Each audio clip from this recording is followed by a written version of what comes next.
Ela poderia realmente ser uma hacker gênia que incriminou o chefe?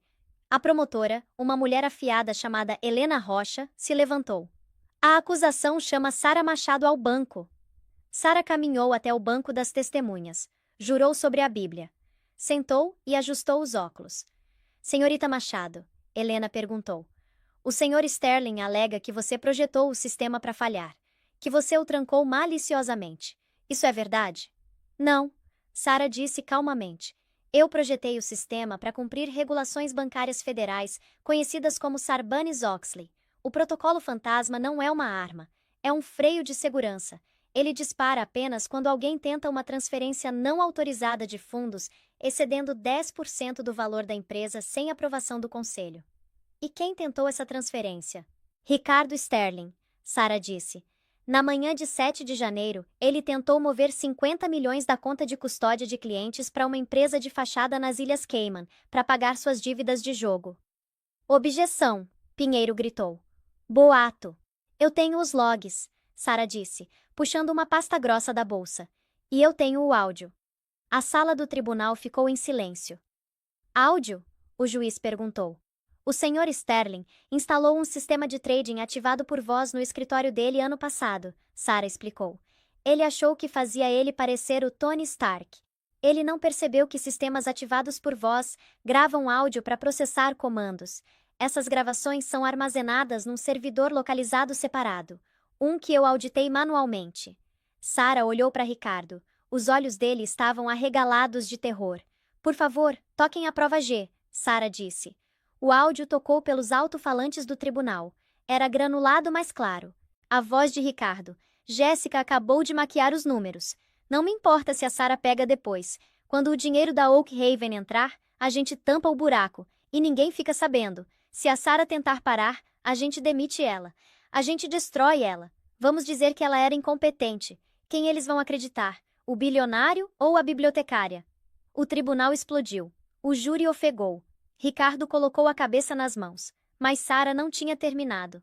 O senhor Sterling tentou me culpar pelo colapso. Sara continuou, a voz ganhando força. Mas a verdade é que passei 15 anos mantendo aquela empresa de pé apesar dele. Trabalhei semanas de 80 horas corrigindo os erros dele. Cobri os rastros dele, não para ajudá-lo a roubar, mas para proteger os empregos dos 400 funcionários com quem ele não se importava. Ela se virou para o júri. Quando ele me demitiu, ele não só demitiu uma funcionária, ele demitiu a consciência da empresa. E sem uma consciência, o sistema fez exatamente o que foi projetado para fazer. Ele se suicidou para impedir a infecção de se espalhar. Foi um discurso poderoso, mas o advogado de Ricardo tinha uma última carta desesperada para jogar. Senhorita Machado, Pinheiro gritou no contra-interrogatório. Você alega ser moral. Ainda assim, não é verdade que você está atualmente sendo processada pela Oak Haven Capital por negligência? Não é verdade que se o senhor Sterling for condenado, você fica pessoalmente responsável pelos prêmios de seguro? Era a armadilha. Se Sara fosse responsável, ela tinha motivo para jogar no Ricardo para limpar o próprio nome. Sara sorriu. Era a primeira vez que ela tinha sorrido no tribunal. Na verdade, senhor Pinheiro, Sara disse, não sou responsável. E por que não?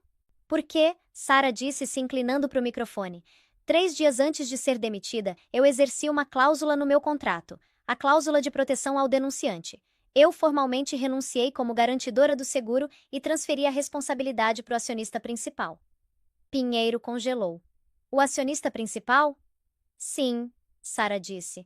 Mas como Ricardo já tinha alavancado as ações dele, a responsabilidade passou para o garantidor secundário listado no fundo fiduciário. Sara olhou para o fundo do tribunal. Senhora Catarina Sterling. Catarina se levantou na galeria.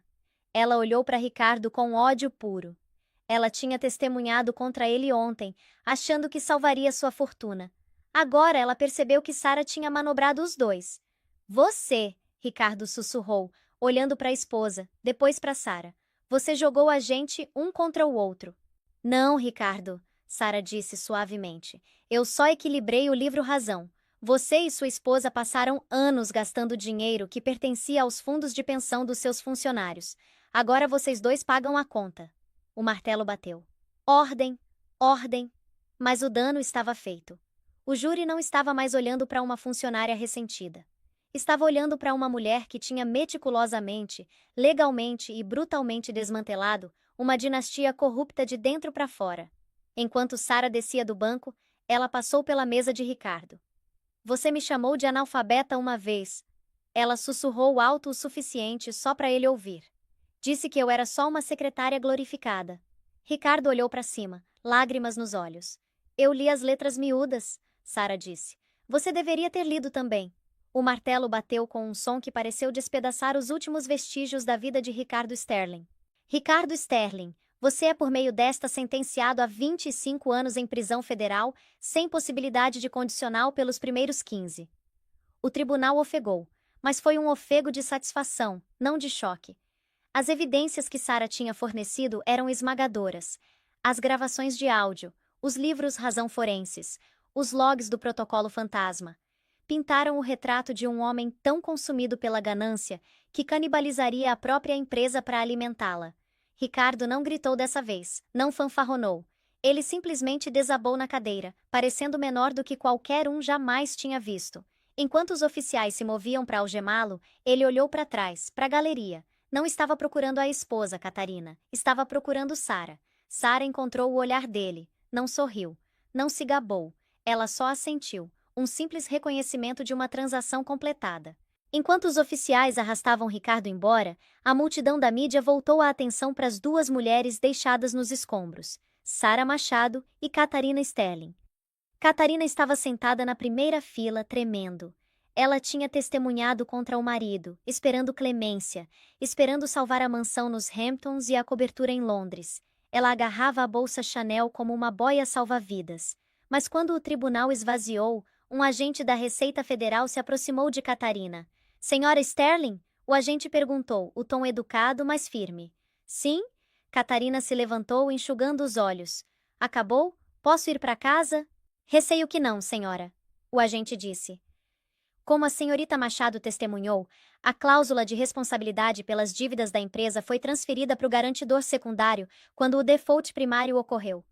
Como a senhora é a co-curadora do fundo fiduciário da família Sterling, o governo colocou uma penhora em todos os seus ativos pessoais para repagar o fundo de pensão. O rosto de Catarina ficou branco. Todos eles? A casa, os carros, as joias, as contas offshore, o agente listou. Temos uma equipe na sua residência agora catalogando os itens. A senhora tem 24 horas para desocupar o imóvel. Mas... Catarina girou, seus olhos selvagens. Ela avistou Sarah perto da saída, colocando o casaco. Sarah! Catarina gritou, correndo pelo corredor. Você mentiu para mim. Você disse que se eu testemunhasse, o fundo estaria a salvo. Sarah parou. Ela virou devagar. As câmeras da imprensa estavam piscando através das portas de vidro, capturando o confronto. Eu nunca disse que o fundo estaria a salvo, Catarina. Sarah disse calmamente. Eu disse que os federais não confiscariam se os documentos sumissem. Mas os documentos não sumiram. Você me deu eles. Eu dei para você esconder e dei para os administradores do fundo de pensão. Sarah disse. Para garantir que as 400 famílias de quem seu marido roubou recebam o dinheiro da aposentadoria de volta. Você me arruinou! Catarina gritou avançando, mas um oficial assegurou. Eu não tenho nada. Eu nunca trabalhei um dia na minha vida. O que eu vou fazer? Sarah olhou para a mulher que uma vez zombou dos sapatos baratos dela e do estilo de vida entediante. Você é esperta, Catarina, Sarah disse, ecoando as palavras que Ricardo tinha usado quando demitiu ela. Tenho certeza que você consegue encontrar uma posição de entrada em algum lugar. Ouvi dizer que a cafeteria da esquina está contratando. É trabalho duro, mas é honesto. Sarah empurrou as pesadas portas do tribunal e saiu para a luz cegante dos paparazzi. Senhorita Machado! Senhorita Machado! Os repórteres gritaram. Como é a sensação de derrubar um gigante? Você é uma heroína? Uma vigilante? Sarah parou no final das escadas. Ajustou os óculos.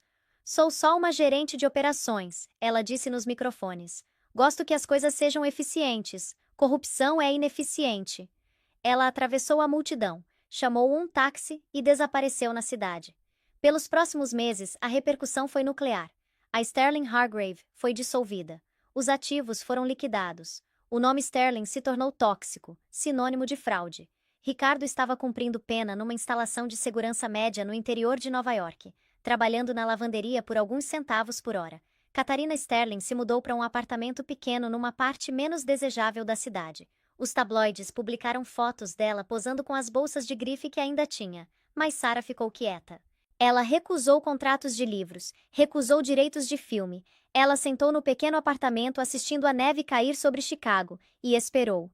Ela sabia que destruição era a parte fácil. Criação? Isso era onde o trabalho de verdade começava. Um ano depois, o prédio na Avenida Paulista, número 400, estava vago há 12 meses. Era uma localização privilegiada com vista para o rio, mas o estigma do inquilino anterior, a Sterling Hargrave, afastava compradores. A placa no prédio tinha sido removida, deixando um contorno fantasmagórico de letras na fachada de pedra. Numa manhã fresca de terça-feira, um caminhão de mudança parou. Uma mulher saiu de um sedã modesto atrás do caminhão. Ela usava um terno azul marinho elegante. O cabelo não estava mais num coque bagunçado. Estava cortado num bob profissional e elegante. Era Sarah Machado. Ela não estava sozinha. Saindo do lado do passageiro, estava Kevin, o ex-administrador de TI que tinha ajudado ela a expor os logs. Atrás dele estava Maria, a senhora da limpeza para quem Ricardo tinha gritado sobre o pendrive. E chegando em outros carros estavam dezenas de outros rostos familiares, ex-analistas, contadores e coordenadores de logística que tinham sido demitidos por Ricardo ou dispensados durante a liquidação. Eles se reuniram na calçada, olhando para a torre de vidro. Parece diferente, Kevin disse, ajustando os óculos. É só um prédio, Sarah disse, segurando um molho de chaves. São as pessoas dentro que fazem ele ser bom ou ruim. Sarah caminhou até as portas de vidro e destravou. Ela segurou a porta aberta. Bem-vindos à Veritus Logística, ela disse. A notícia estourou 1 hora depois. Denunciante Sarah Machado compra a antiga sede da Sterling por uma fração do preço. O mundo dos negócios estava cético. Ela é uma operadora, não uma visionária, o comentarista disse na TV. Ela sabe contar feijões, não como cultivá-los. A Veritus Logística vai falir em 1 ano. Mas eles subestimaram Sarah. De novo, a Veritus não operava como uma firma de logística normal. Sarah instituiu uma política radical. Livros abertos. Todo funcionário, do zelador aos diretores, podia ver as finanças da empresa em tempo real. Não havia contas escondidas. Não havia despesas caixa preta. Clientes cansados de serem enganados por taxas escondidas e preços opacos dos concorrentes correram para Veritus. A Oak Haven Capital, sob nova gestão depois que David Thorne foi afastado por negligência, foi a primeira a assinar contrato. A gente confia em você, Sarah, o novo CEO da Oak Haven disse, porque sabemos que você é a única pessoa nessa cidade que não pode ser comprada. No entanto, nem todo mundo estava feliz com o retorno de Sarah. 3 meses depois do lançamento, Sarah estava no escritório dela, o antigo escritório de Ricardo. Embora ela tivesse removido a mesa de mogno e substituído por uma simples mesa de vidro funcional, a assistente a chamou no interfone. Senhorita Machado, tem um senhor aqui para vê-la. Ele diz que é um velho amigo. Sarah checou a agenda. Estava vazia. Manda entrar. A porta abriu e um homem entrou. Ele era alto, usando um terno caro mas datado. Tinha um sorriso que não chegava aos olhos. Era Carlos Carlão Hargrave, o sócio silencioso da firma original. O homem que tinha se aposentado 5 anos atrás com seus milhões, deixando Ricardo no comando. Sarah, Carlão disse abrindo os braços. O lugar parece espartano. É eficiente, Carlão, Sarah disse sem se levantar. O que você quer? Carlão sentou sem ser convidado. Estou impressionado, de verdade. Você pegou os escombros e construiu uma jangada. Mas vamos ser honestos, você está jogando nas grandes agora. Você precisa de capital para expandir. Precisa de conexões. Precisa do clube dos veteranos. Pareço estar indo bem sem o clube, Sarah disse batendo na tela. Subimos 40% esse trimestre. Amendoins, Carlão zombou.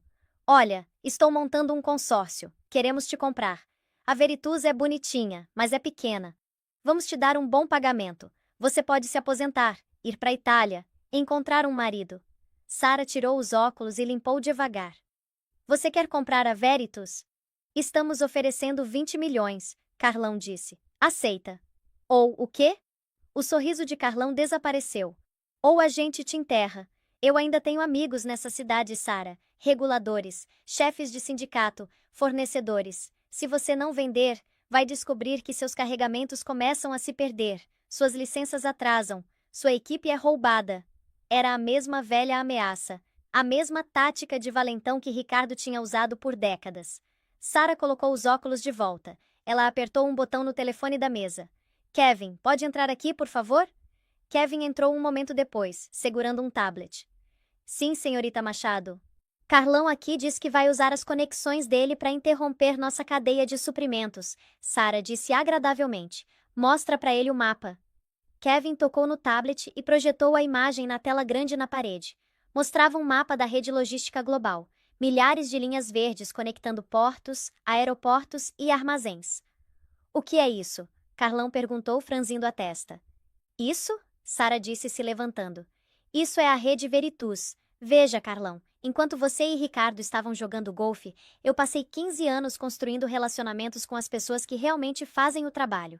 O encarregado do cais em Xangai, o representante sindical em Santos, os despachantes de caminhão em Berlim. Eles não se importam com seu clube de veteranos. Eles se importam que eu pago em dia e trato eles com respeito. Ela se inclinou sobre a mesa. Eu não só comprei o prédio, Carlão. Eu herdei a lealdade das pessoas que vocês ignoraram. Se você tentar bloquear meus carregamentos, vai descobrir que seu consórcio é quem de repente não consegue mover um único container. Carlão encarou o mapa. Ele percebeu com um sentimento de afundamento que o jogo tinha mudado. O poder não estava mais na sala de reuniões, estava na rede. Agora, Sara disse, sentando de novo. Sai do meu escritório. Tenho uma empresa para administrar. Carlão saiu sem outra palavra. Mas Sara sabia que ele não desistiria tão fácil. Os veteranos nunca desistiam. Eles voltariam mais fortes e mais sujos. E para derrotá-los completamente, ela precisaria fazer algo que Ricardo nunca conseguiu. Ela precisaria expandir, não só por lucro, mas por poder. Ela pegou o telefone. Me liga para o prefeito, ela disse.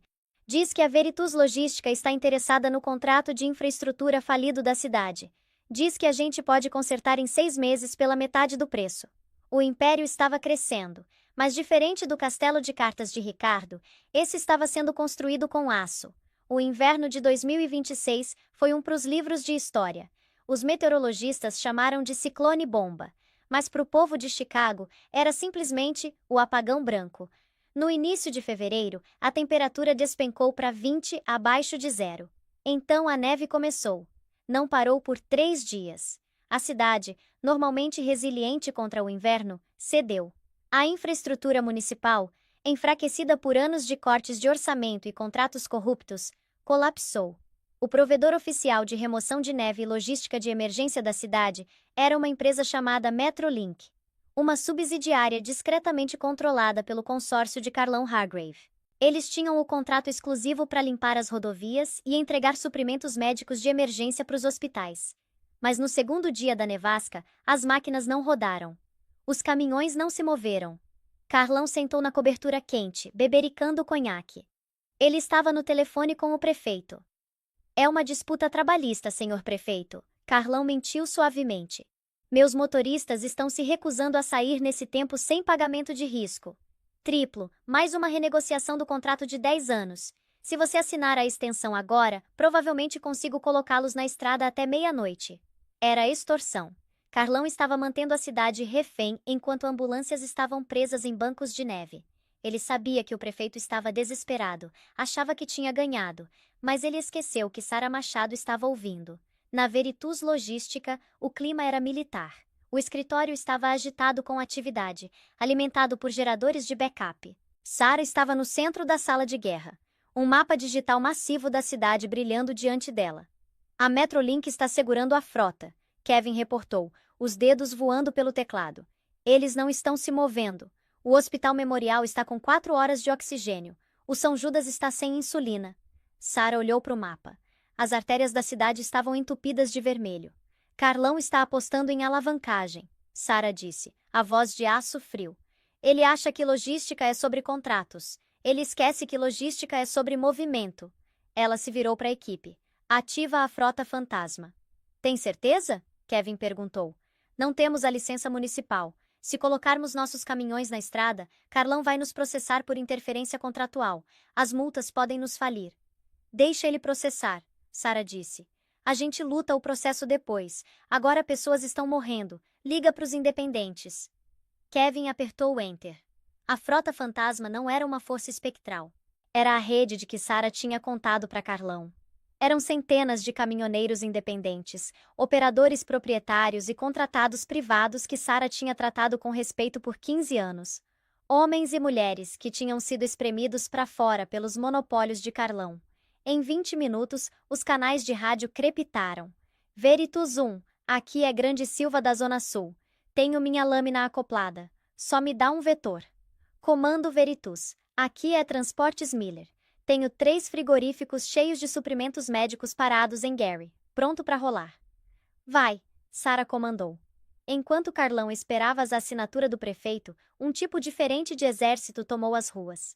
Caminhões da Veritus estampados com o simples V azul rasgaram pelos montes de neve.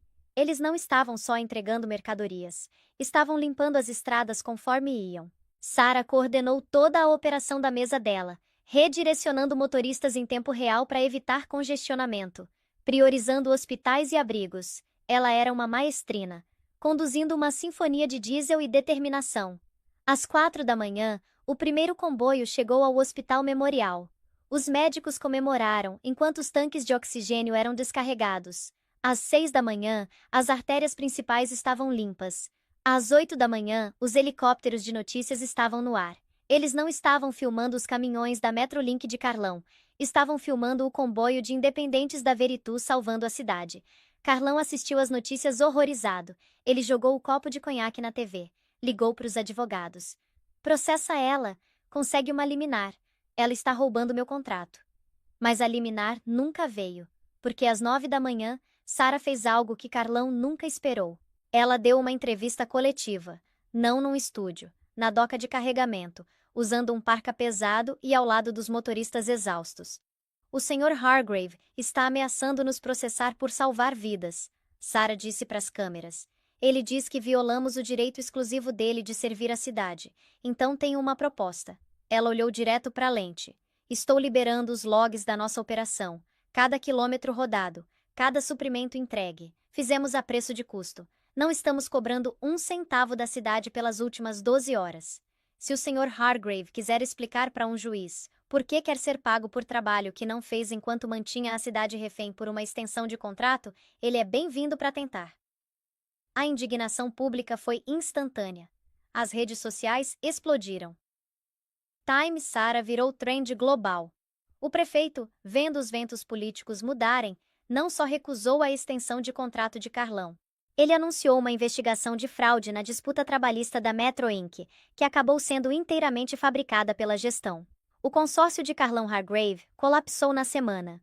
Os investidores fugiram. O Clube dos Veteranos se dissolveu, aterrorizados de serem associados ao homem que tentou extorquir uma cidade congelando. Sarah não faliu a Veritus com a ajuda gratuita. A boa vontade que ela gerou valia bilhões. Contratos jorraram de todo o globo. A Veritus Logística se tornou o padrão ouro, não só por eficiência, mas por integridade. 5 anos depois, Ricardo Sterling estava sentado na sala de visitas da penitenciária. Ele parecia mais velho, mais grisalho. Pegou o telefone na divisória de vidro. Sarah sentou do outro lado. Ela parecia exatamente a mesma. Calma, composta, sem pretensão. "Por que você veio?" Ricardo perguntou, a voz rouca. "Quis te trazer isso", Sarah disse. Ela segurou uma revista contra o vidro. Revista Time.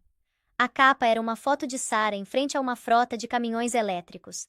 A manchete dizia: "A Era da Transparência." "Você ganhou", Ricardo disse amargamente. "Você tirou tudo." "Eu não tirei nada", Sarah disse baixando a revista. "Eu construí algo. Essa é a diferença entre nós. Você achava que poder era sobre acumular dinheiro, segredos, controle.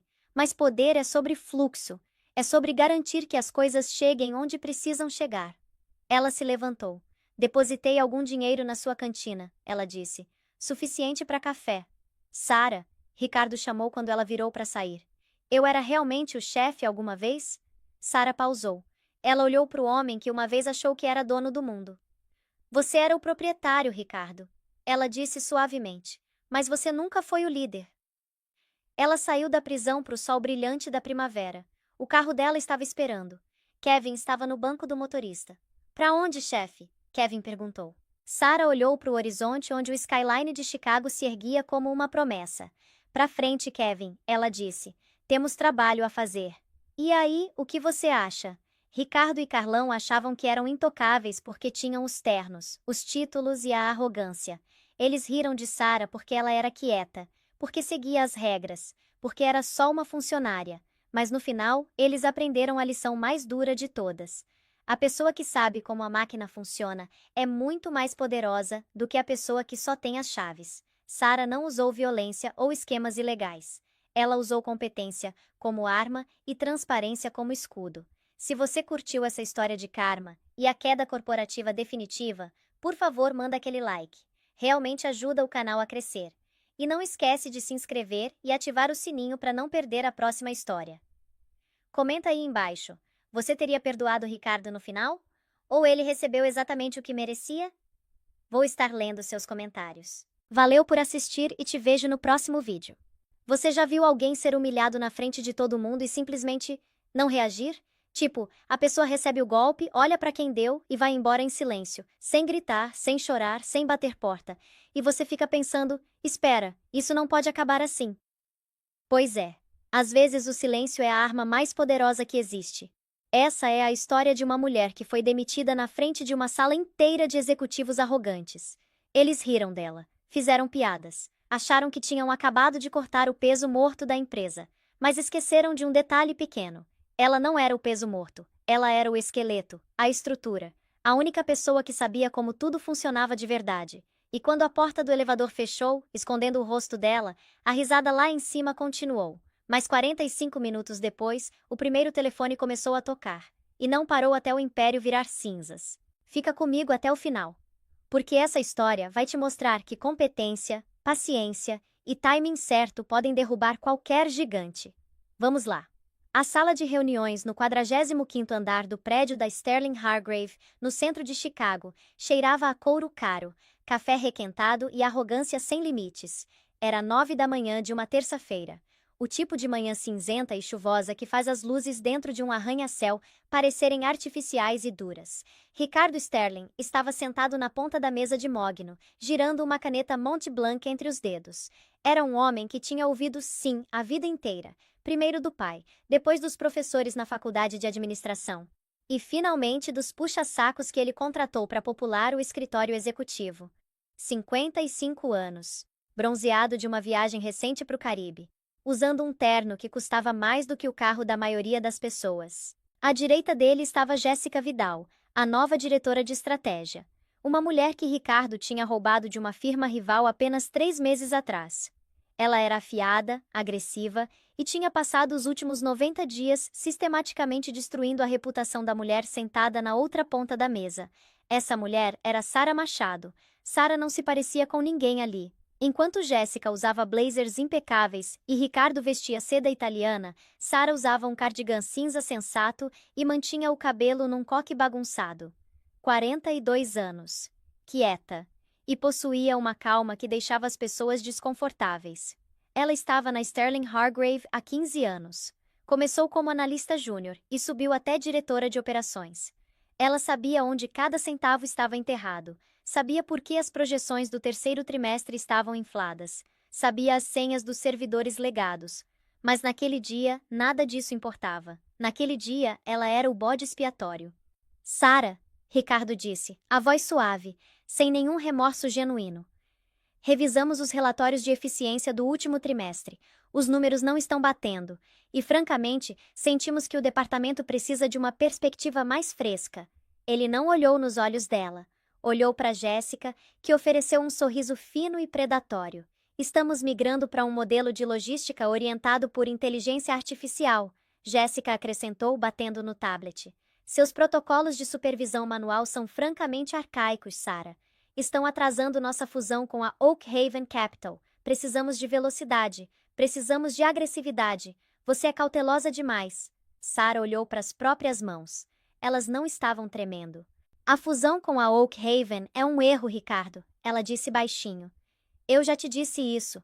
A relação dívida-patrimônio deles é falsificada. Se você integrar os sistemas deles com os nossos, sem uma auditoria manual, você expõe todo o banco de dados de clientes aos servidores não protegidos deles. É uma bomba relógio. Ricardo riu. Foi um som seco, latindo. Sempre a profeta do apocalipse. Sara, isso é exatamente do que estamos falando. Você tem medo de crescimento. Você tem medo do futuro. Eu tenho medo de falência. Sara corrigiu, a voz firme. A sala ficou em silêncio por um instante, mas não era um silêncio respeitoso. Era o silêncio de um predador encurralando a presa. Estamos te demitindo, Sara, Ricardo disse, largando a fachada. Com efeito imediato. A segurança está esperando lá fora para te escoltar. Preparamos um pacote de rescisão, padrão, claro, 2 semanas de salário. 15 anos. 2 semanas de salário. Sara olhou para cima. Pela primeira vez, ela olhou Ricardo diretamente nos olhos. Não havia tristeza no olhar dela. Não havia raiva. Havia apenas uma clareza aterrorizante. Você está me demitindo 2 dias antes da assinatura com a Oak Haven? Ela perguntou. Estamos cortando a gordura, Jéssica interveio. Queremos uma página limpa para o comunicado de imprensa. Sara assentiu devagar. Ela se levantou. Não discutiu. Não implorou pela pensão, que ela sabia que provavelmente estavam encontrando uma brecha para negar. Ela simplesmente fechou o notebook pessoal dela, e colocou na bolsa. Tudo bem, Sara disse. Tudo bem. Ricardo piscou, esperando uma briga. Ele queria uma briga. Fazia ele se sentir poderoso, esmagar resistência. Se essa é a decisão do conselho, eu aceito, Sara disse. Vou deixar meu crachá na recepção. Ela virou e caminhou em direção às pesadas portas de vidro. Não esquece de deixar o cartão do servidor, Jéssica gritou, a voz pingando escárnio. Não ia querer você voltando escondida para fazer auditoria manual da máquina de café. Os membros do conselho riram. Alguns dos VPs juniores, ansiosos para agradar Ricardo, riram mais alto. O eco bateu nas paredes de vidro. Sara parou na porta. Não olhou para trás. Ela só enfiou a mão no bolso. Tirou um pequeno pendrive criptografado, a chave mestre de autenticação para toda a arquitetura bancária interna, e colocou gentilmente na mesinha lateral perto da porta. Não vou precisar disso, ela sussurrou para si mesma. Ela saiu. A risada seguiu ela pelo corredor. Eles riram porque achavam que ela era uma relíquia. Riram porque achavam que ela era fraca. Não perceberam que Sara Machado não era a gordura. Ela era o esqueleto. E eles tinham acabado de remover a espinha da empresa. A primeira hora depois que Sara saiu, foi de comemoração. Ricardo abriu uma garrafa de uísque, um Macallan de 25 anos que estava guardando para a assinatura da fusão. Serviu um copo para Jéssica e um para ele. Ao futuro, Ricardo brindou, batendo o copo no dela. Ia se livrar do peso morto. Era deprimente ficar perto dela. Jéssica concordou, tomando um gole. Sempre falando de compliance e obstáculos regulatórios. Estamos em 2024, Ricardo. Se você não está quebrando coisas, não está se movendo rápido o suficiente. Exatamente, Ricardo sorriu. Agora liga para Oak Haven. Diz que o obstáculo foi removido. Assinamos a fusão às 4h10 hoje. Quero o preço das ações dobrar quando o mercado abrir amanhã. A atmosfera no escritório estava elétrica. Os traders juniores estavam dando high fives. O time de marketing já estava redigindo o comunicado sobre a nova era da Sterling Hargrave. Às 10h15, a primeira rachadura apareceu. Começou no departamento de TI, 3 andares abaixo. Kevin, o administrador de sistemas, um homem nervoso com vício em cafeína, franziu a testa para o monitor. Ele estava tentando autorizar uma transferência rotineira de fundos, 500 mil para pagamento de fornecedores. Clicou em aprovar. A tela piscou vermelho. Erro 44, certificado de autorização ausente. Kevin piscou. Tentou de novo. Erro 404, certificado de autorização ausente. Isso é estranho, Kevin murmurou. Ele pegou o telefone e discou o ramal do escritório da diretora de operações. Estava acostumado a ligar para Sara sempre que o sistema soluçava. Sara construiu o sistema. Sara conhecia os overrides. O telefone tocou e tocou e tocou. Atende, Sara! Kevin sibilou. Então ele lembrou. O e-mail tinha saído 20 minutos atrás. Sara Machado não faz mais parte da empresa. É mesmo, Kevin suspirou. Acho que vou ligar para Jéssica. Ele discou para a diretora de estratégia. O que é? Jéssica disparou, atendendo no segundo toque. Ela estava no meio de um pedido de almoço comemorativo. Senhorita Vidal, aqui é Kevin da TI. Temos um pequeno problema com os pagamentos de fornecedores. O sistema está pedindo um certificado legado. Normalmente a Sara só insere o código mestre e libera. Preciso do novo código. Jéssica revirou os olhos. Não temos tempo para isso, Kevin. Só contorna. Usa o override de administrador. Não posso, Kevin disse, a voz tremendo levemente. O override de administrador era a Sara. O sistema foi projetado para que qualquer transação acima de 10 mil exija uma chave de assinatura digital dupla. Eu tenho uma metade. Sara tinha a outra. Então reseta a senha, Jéssica gritou. Não é uma senha, Kevin explicou. É uma chave física bioencriptada, um pendrive. Sem ele, as contas travam automaticamente depois de... Espera. Kevin olhou para o timer na tela. Meu Deus! O quê? Jéssica exigiu. Se a chave não for detectada dentro de 60 minutos de uma transação sinalizada, o sistema assume uma violação hostil, Kevin disse, o rosto perdendo a cor. Ele inicia o protocolo do homem morto. Em português, Kevin. Ele congela os ativos, Kevin sussurrou. Todos eles, para prevenir roubo. Então, conserta. Jéssica bateu o telefone. Ela olhou para Ricardo, que estava admirando o reflexo na janela. Problema? Ricardo perguntou preguiçosamente. É uma questão técnica. Jéssica acenou a mão. Alguma senha legada que a Sara esqueceu de deixar. Vou fazer os caras da TI limpar o servidor e resetar. 10 minutos no máximo. Ricardo assentiu. Bom, o CEO da Oak Haven, David Thorne, chega em 2 horas. Não quero nenhum problema técnico. 11 da manhã.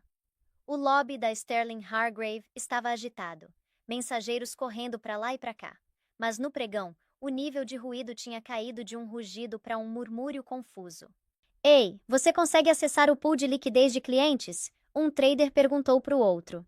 Não, estou recebendo uma mensagem de acesso negado, diz, aguardando verificação da diretora de operações.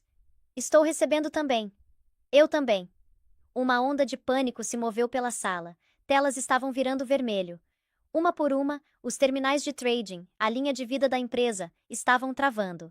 Lá em cima, na sala de reuniões, o celular de Ricardo tocou. Era David Thorne, o CEO da Oak Haven.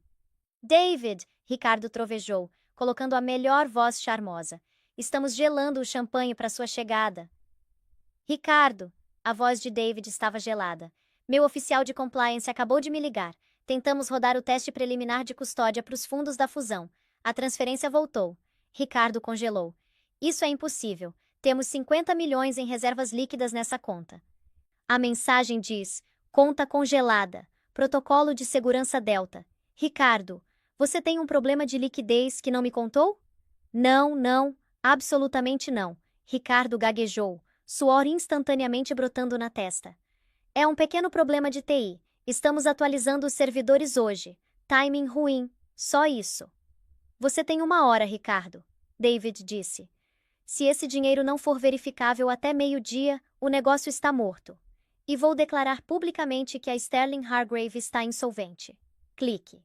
Ricardo encarou o telefone. Olhou para Jéssica. Traz o Kevin aqui, agora. 10 minutos depois, Kevin estava na sala de reuniões, suando através da camisa. Ele estava digitando furiosamente num notebook conectado ao projetor principal. Me fala, Ricardo latiu. É o protocolo fantasma, Kevin disse, a voz falhando. Sara escreveu 5 anos atrás, depois daquele susto de ataque cibernético. Ele envolve todo o banco de dados central numa concha. Requer um token físico para destravar, especificamente um pendrive com uma chave de criptografia rotativa. Os olhos de Ricardo se arregalaram. Ele lembrou do pequeno objeto prateado que Sara tinha colocado na mesa perto da porta. Ele girou. A mesa. Ela deixou na mesa. Jéssica correu para a mesinha lateral perto da porta. Estava vazia. A equipe de limpeza. Jéssica ofegou. Eles entraram logo depois que ela saiu para arrumar a sala. Ricardo disparou para o corredor. Limpeza. Onde está a equipe de limpeza? Eles encontraram o carrinho de limpeza perto dos elevadores. Uma senhora idosa, confusa, chamada Maria, estava esvaziando uma lixeira. O pendrive, Ricardo gritou, assustando a pobre mulher. Pendrive pequeno prateado, onde está? Maria parecia aterrorizada.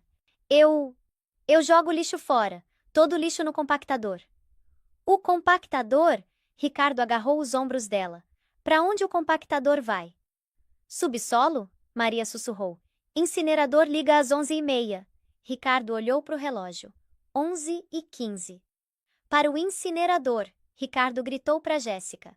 Vai! Mas mesmo enquanto Jéssica corria para os elevadores, Kevin balançou a cabeça. Senhor Sterling, pode não importar. Por quê? Ricardo rosnou. Porque... Kevin apontou para a tela. Olha a linha de comando. O sistema não travou só porque a chave estava faltando. Travou porque um comando externo foi enviado.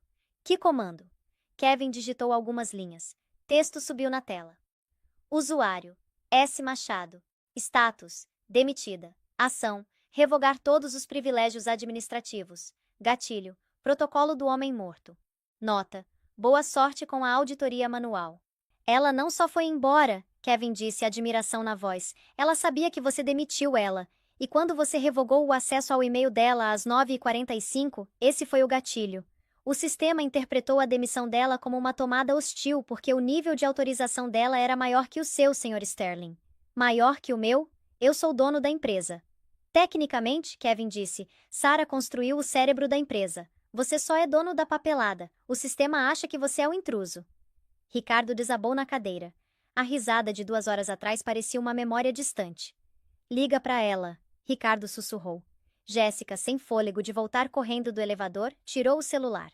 Estou ligando. Ela colocou no viva voz. Toque, toque. Alô. A voz de Sarah estava calma. No fundo, eles podiam ouvir o chiado de uma máquina de café e o falatório de uma cafeteria. Sarah, Ricardo gritou. Temos um problema. Eu não trabalho mais aí, Ricardo. Sarah disse agradavelmente. Acredito que você disse que estava cortando a gordura. Me escuta, Ricardo sibilou. O sistema está travado. O negócio da Oak Haven é em 40 minutos. Precisamos do código de bypass. Eu não tenho código, Sarah disse. Deixei a chave na mesa. Você perdeu? Sumiu. Sarah, você tem que voltar agora mesmo. A gente te paga pelo dia. Houve uma pausa do outro lado. Receio que não posso fazer isso, Ricardo. Tenho um compromisso de almoço. Com quem? Ricardo exigiu. Quem é mais importante que uma fusão de 100 milhões de dólares? Com a CVM, Sarah disse. O sangue drenou do rosto de Ricardo tão rápido que ele parecia um cadáver. A Comissão de Valores Mobiliários?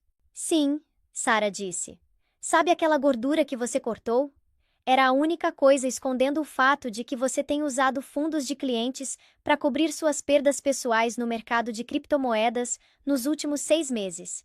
Eu estava equilibrando os livros manualmente toda noite para impedir que os alarmes disparassem, esperando que você consertasse. Mas como eu fui embora, bem, a auditoria automatizada acabou de rodar. Sarah, espera. A voz de Ricardo tremeu. Não faz isso.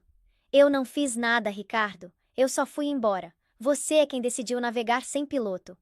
Diz seu preço, Ricardo implorou. 5 milhões. 10, em dinheiro. Só diz pra CVM que foi um erro. Volta e conserta o código.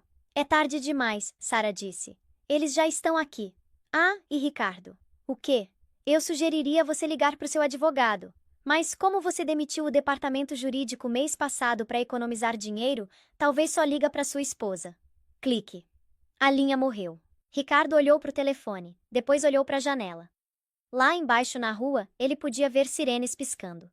Luzes azuis e vermelhas refletindo contra a chuva cinza de Chicago. Elas não estavam vindo para Sarah. A chegada das autoridades no prédio da Sterling Hargrave não foi como nos filmes. Não tinha equipe tática descendo de rapel pelo lado da torre de vidro.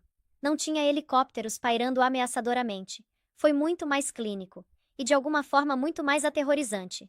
Às 11h45, exatamente 15 minutos antes da fusão com a Oak Haven ser assinada, um comboio de SUVs pretos parou na calçada.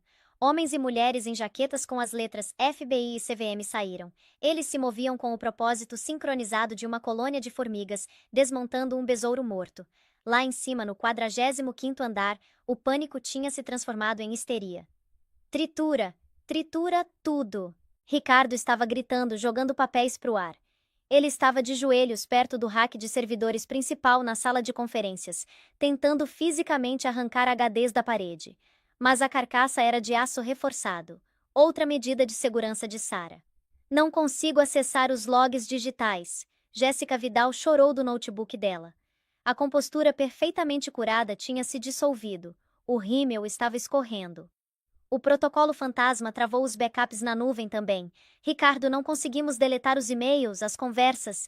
Está tudo congelado. Sarah! Ricardo rugiu, socando o gabinete de metal do servidor. Ela planejou isso. Ela sabia. O elevador tocou. Ricardo girou, esperando ver a segurança. Ou talvez Sarah voltando para salvá-lo. Em vez disso, ele viu o agente Tomás Miller. Um homem com um rosto de granito talhado e um mandado na mão. Atrás dele estavam outros 6 agentes. Ricardo Sterling, o agente Miller disse, a voz cortando o caos. Afaste-se do equipamento. Isso é um mal-entendido, Ricardo gaguejou, alisando o cabelo desgrenhado. Ele tentou invocar a arrogância que tinha servido ele por 30 anos. Estou no meio de uma fusão bilionária. Quem é seu supervisor? Eu jogo golfe com o procurador-geral. Não mais, Miller disse secamente. Estamos monitorando as discrepâncias de liquidez nas suas contas de cripto há 3 meses. Só precisávamos da confirmação interna. Sua ex-diretora de operações forneceu as chaves de criptografia para o livro Razão Forense há cerca de 20 minutos. Ricardo sentiu a sala girar. Ela deu as chaves para vocês? Ela entrou no nosso escritório de campo, entregou um pendrive e deu uma declaração juramentada. Miller acenou para a equipe. Apreende os terminais, ninguém toca num teclado. Jéssica Vidal. Jéssica congelou. Ela olhou para Ricardo, depois para os agentes. O instinto de sobrevivência entrou em ação. Eu acabei de começar há 3 meses, Jéssica gritou. Eu não sabia do desvio. Eu só estava seguindo ordens. Ele me disse que os fundos estavam garantidos. Você assinou o relatório de estratégia do 3º trimestre, inflando conscientemente os valores de ativos. Miller disse, sinalizando um agente para algemá-la. Isso é fraude de valores mobiliários, senhorita Vidal. Ricardo me obrigou, ela gritou enquanto era levada, os saltos arrastando no carpete. Ricardo assistiu ela ir. Olhou para a janela lá embaixo. Os furgões de notícias já estavam chegando. O rodapé na CNBC provavelmente já estava piscando vermelho. Sterling Hargrave sofre operação. Fusão cancelada. Senhor Sterling, Miller disse, tirando um par de algemas de aço. Vire-se. Enquanto o metal frio clicou ao redor dos pulsos de Ricardo, o celular dele vibrou na mesa de mogno. Era uma mensagem de texto de David Thorne, o CEO da Oak Haven. Apenas 3 palavras. Negócio está morto. Enquanto Ricardo estava sendo escoltado para fora do próprio prédio, protegendo o rosto do flash cegante das câmeras de paparazzi, Sarah Machado estava sentada numa lanchonete tranquila a 3 quarteirões dali. Ela pediu um chá de camomila e uma fatia de torta de limão. Ela assistiu às notícias na pequena televisão montada no canto. Notícia de última hora. Titã financeiro Ricardo Sterling preso em esquema massivo de fraude. Preço das ações despenca 94% em 1 hora. A garçonete serviu água quente. Você acredita nisso? A garçonete perguntou, gesticulando para a TV. Ricaços. Eles acham que podem se safar de qualquer coisa. Sarah assoprou o chá. Normalmente podem, até esquecerem quem conta o dinheiro. O celular dela vibrou. Era uma ligação de um número desconhecido. Sarah sabia quem era. Ela atendeu. Senhora Machado, uma voz frenética do outro lado disse. Era Catarina Sterling, a esposa de Ricardo. Olá, Catarina, Sarah disse calmamente. Sarah, por favor. Catarina estava soluçando. O banco acabou de ligar. Eles congelaram nossas contas conjuntas. Congelaram os ativos da casa. Estão dizendo que Ricardo hipotecou nosso patrimônio pessoal para cobrir perdas da empresa. É verdade? Eu avisei ele, Catarina, Sarah disse. A voz não sem simpatia, mas firme. 6 meses atrás no gala. Você lembra?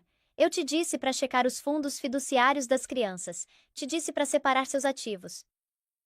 Eu achei que você só estava com inveja, Catarina chorou. Ricardo disse que você era ressentida porque ele não te deu participação.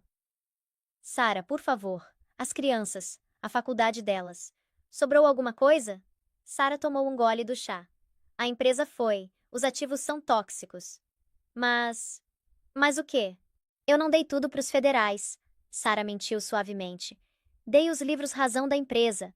Não dei os documentos do fundo fiduciário privado da sua herança do seu pai.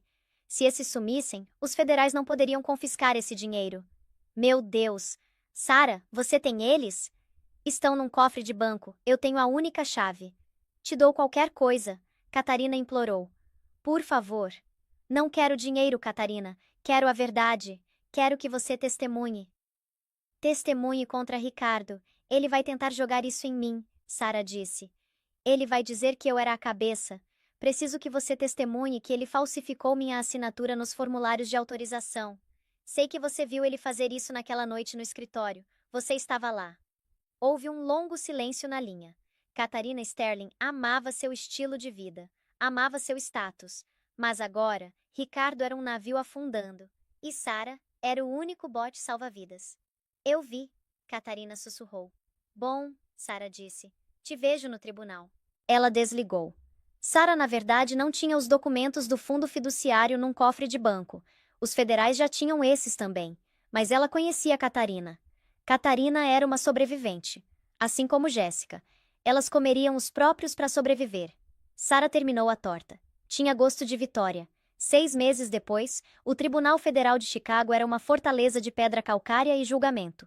O julgamento de Estados Unidos versus Ricardo Sterling tinha se tornado o espetáculo midiático da década. A acusação estava chamando de Ponzi da Casa de Vidro. Ricardo estava sentado na mesa da defesa. Tinha perdido peso. O bronzeado tinha ido embora, substituído por uma palidez de prisão.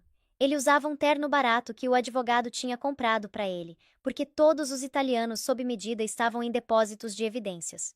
O advogado dele, um homem frenético chamado Arthur Pinheiro, que se especializava em casos impossíveis, se levantou.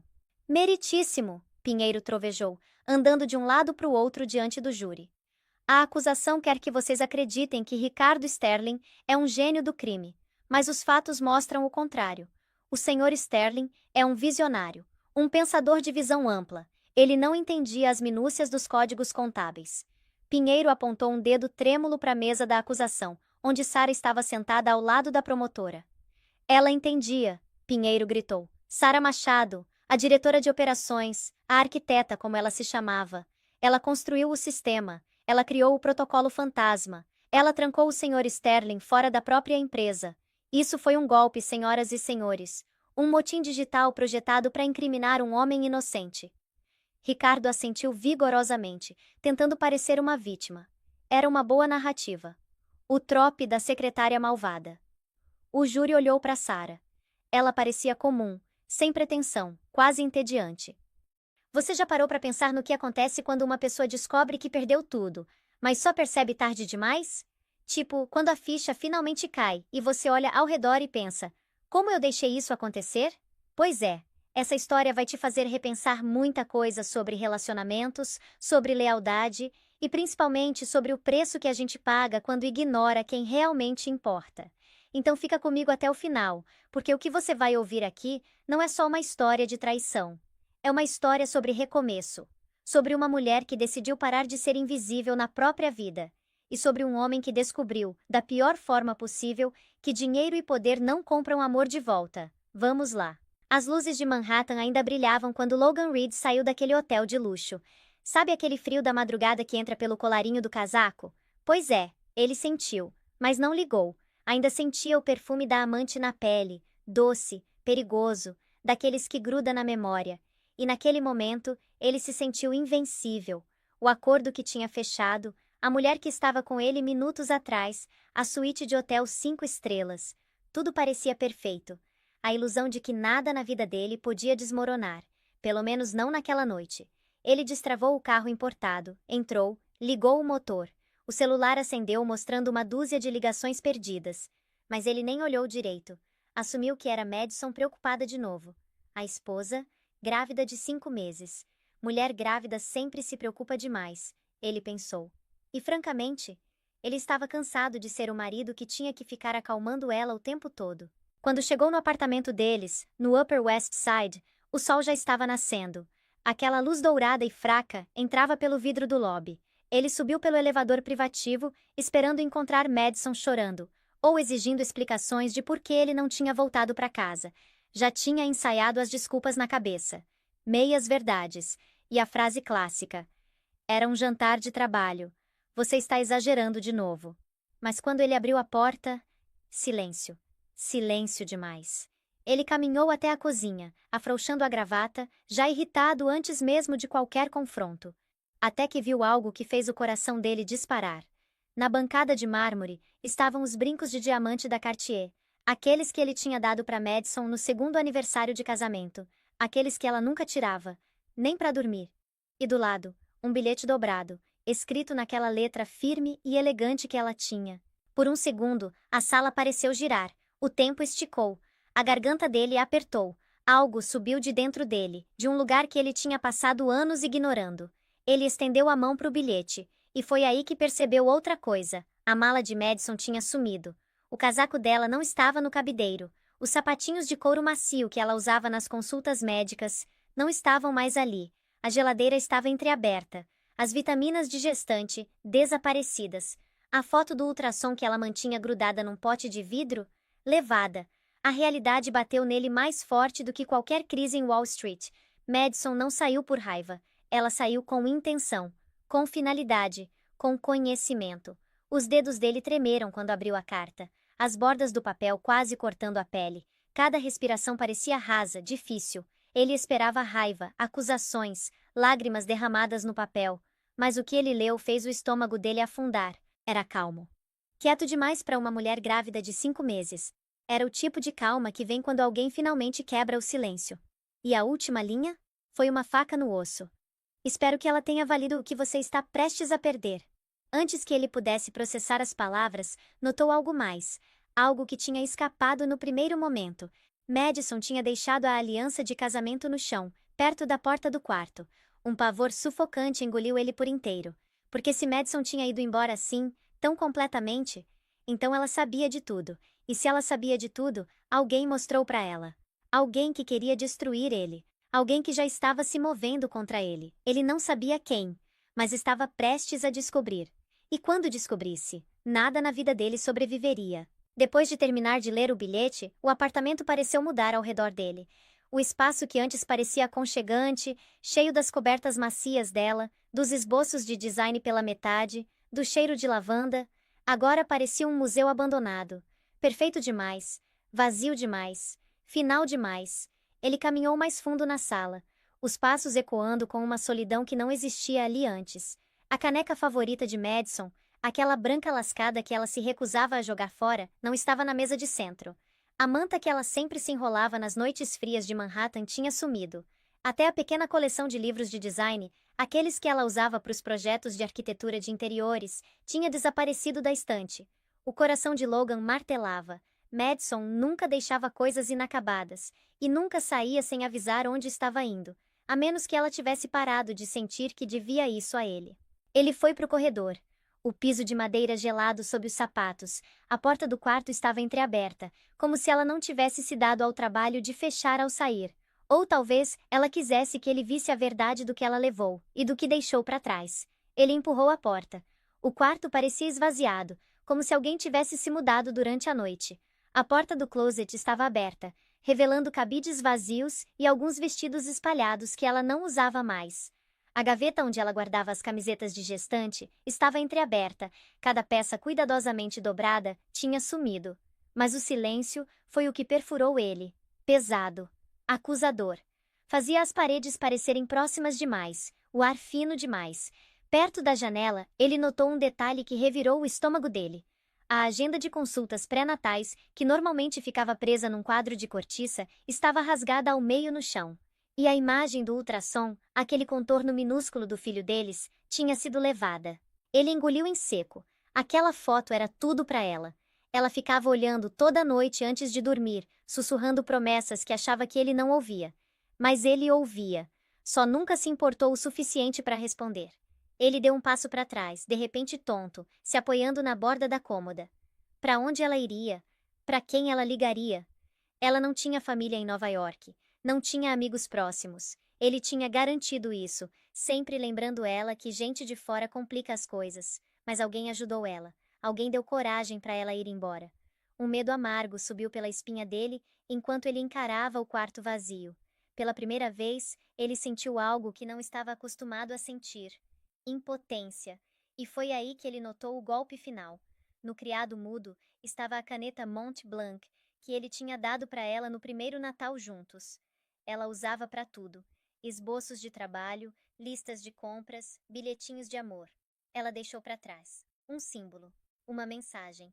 Madison não ia voltar. E quem quer que tenha ajudado ela a desaparecer? Não tinha terminado ainda. Na manhã seguinte, Logan sentou na beirada da cama, encarando a marca do corpo dela que ainda existia no colchão ao lado dele. Por anos, ele disse para si mesmo que o casamento deles era estável, funcional, bom o suficiente. Nunca se deu ao trabalho de perguntar se ela sentia o mesmo. Agora, a quietude pressionando ao redor dele forçava memórias a emergirem. Memórias que ele tinha enterrado sob agendas de trabalho, mentiras e a adrenalina de alguém como Sabrina. Ele lembrou do primeiro momento em que Madison deu a entender que algo estava errado. Era uma noite fria de novembro. O vento gelado batendo nas janelas. Ela estava sentada na mesa de jantar com o notebook aberto, as mãos tremendo, enquanto tentava terminar um projeto de design. Quando ele entrou, cheirando levemente a um perfume desconhecido, ela não perguntou onde ele tinha estado. Ela só olhou para ele com olhos cansados e disse: "Eu não consigo fazer isso sozinha mais, Logan." Ele disse que ela estava sendo dramática. Depois teve a noite em que ela mostrou para ele a primeira batida forte do coração do bebê num vídeo de ultrassom. Ela segurou o celular, sorrindo nervosamente. "Achei que você ia querer ver." Ela sussurrou. Ele assistiu por 2 segundos antes do celular dele vibrar com uma mensagem da Sabrina. E ele virou as costas. "Emergência de trabalho", ele disse. Madison assentiu como se acreditasse, mas os olhos dela tinham apagado. Agora essas rachaduras que ele ignorou se espalhavam abertas e inegáveis na memória dele. Cada momento em que ela tentou se conectar, cada vez que ele afastou ela, cada pedido suave, cada rendição silenciosa, ele passou a mão pelo cabelo, frustração queimando sob a pele. Ela não ia simplesmente sair. Ele murmurou para si mesmo. Alguém chegou nela. Alguém está manipulando ela. Ele não conseguia aceitar a verdade de que ele era o motivo. Levantou de repente, andando de um lado para o outro no quarto. A mente acelerada passando por nomes, colegas de trabalho, conhecidos, vizinhos. Em quem Madison confiaria o suficiente para pedir ajuda? Ela era reservada, cautelosa, não se abria facilmente e não tinha família em Nova York. A menos que... Logan congelou quando um nome rastejou para os pensamentos dele. Indesejado. Afiado. Ethan Marshall. Ethan, o CEO com influência demais. Charme demais. Ethan, que uma vez elogiou o trabalho de design de Madison num evento corporativo de um jeito que Logan nunca apreciou. Ethan, que demorou 1 segundo a mais olhando quando Madison falava. Ethan, que tinha tudo que Logan tinha medo de perder: poder, respeito e uma bússola moral que as pessoas admiravam. Não, Logan sussurrou, mas a dúvida cavou mais fundo. Madison tinha procurado Ethan? Ele tinha ajudado ela a desaparecer? A possibilidade roeu ele, acendendo uma fúria gelada no peito. Se Ethan tinha se inserido no casamento de Logan, na vida de Logan, não seria só traição, seria guerra. E Logan não fazia ideia de que já estava perdendo. Quando o sol finalmente escalou Manhattan por completo, Logan não estava mais com raiva. Ele estava obcecado. Revirou o apartamento como um homem caçando fantasmas. Cada gaveta, cada armário, cada canto esquecido. Mas quanto mais procurava por pistas, mais percebia o quanto tinha perdido enquanto Madison ainda estava ali. Ele não esperava encontrar o diário dela na prateleira de cima do closet do quarto, escondido atrás de uma pilha de cobertores. A capa de couro marrom era macia, gasta de tanto ser tocada. Claramente aberta todo dia. Ele hesitou antes de abrir, mas a curiosidade venceu a culpa. Algo que ele raramente sentia de qualquer forma. A letra na primeira página bateu nele como um soco. "Eu não reconheço mais meu marido." Ele virou para outra página. "Ele não me toca, ele não olha para mim. Eu tenho terror de trazer essa criança para uma vida onde me sinto invisível." O ar ficou rarefeito de novo, como se alguém tivesse pressionado um punho contra o peito dele. Ele passou mais páginas, cada uma mais afiada que a anterior. "Acho que ele está mentindo. Acho que ele está vendo alguém. Senti perfume nele hoje à noite. Não era o meu." Chorei no chuveiro para ele não ouvir. Entrada após entrada. Meses de sofrimento silencioso, expondo o que ele se recusou a ver, mas uma mensagem se destacou, circulada 3 vezes. Por que Sabrina está ligando para ele tão tarde? A data era de 2 meses atrás. O estômago dele revirou. Ela sabia. Ou pelo menos suspeitava. Muito antes da noite em que foi embora. E ela escreveu algo ainda mais condenatório algumas páginas depois. Tentei ligar para o Ethan para pedir conselho. Ele não atendeu, mas a assistente disse que ele retornaria. Logan congelou. Ethan de novo. O pensamento de Madison procurando outro homem, mesmo que por desespero, mandou um ciúme quente e ácido correndo por ele. Ele bateu o diário fechado, andando de um lado para o outro como um animal encurralado. Ethan Marshall era rico, respeitado. Cada centímetro do homem que Logan desejava ser. Se Ethan quisesse virar Madison contra ele, seria fácil. E Madison estava vulnerável o suficiente para alguém como Ethan aparecer, confortá-la, protegê-la, talvez até amá-la. A ideia torceu as entranhas de Logan. Ele pegou o casaco e saiu do apartamento. Precisava de respostas. Agora. E o primeiro lugar que ia checar, o único lugar para onde Madison poderia voltar, era o antigo escritório dela no centro. Mas quando chegou no elevador, o celular vibrou. Uma mensagem de um número desconhecido. Pare de procurá-la. Sem nome, sem assinatura, só 3 palavras. A respiração dele travou. Alguém estava ajudando Madison, e agora estavam ameaçando ele. Ele encarou a mensagem, raiva fervendo sob a pele. Quem quer que tenha mandado isso cometeu um erro. Eles acharam que medo ia pará-lo. Não faziam ideia de quem ele era. Os passos de Logan ecoaram pelo lobby de mármore da firma de design no centro onde Madison costumava trabalhar. Ele esperava encontrá-la curvada sobre o notebook, desenhando plantas baixas do jeito que sempre fazia. Fones de ouvido. Perdida no próprio mundo. Mas a recepcionista olhou para cima com olhos assustados quando ele se aproximou. Madison está aqui? Ele perguntou, respiração cortada, impaciência vazando por cada palavra. A recepcionista se mexeu desconfortável. Sr. Reed, ela pediu demissão 3 dias atrás. O maxilar de Logan travou tão forte que os dentes doeram. Isso é impossível, ela teria me contado.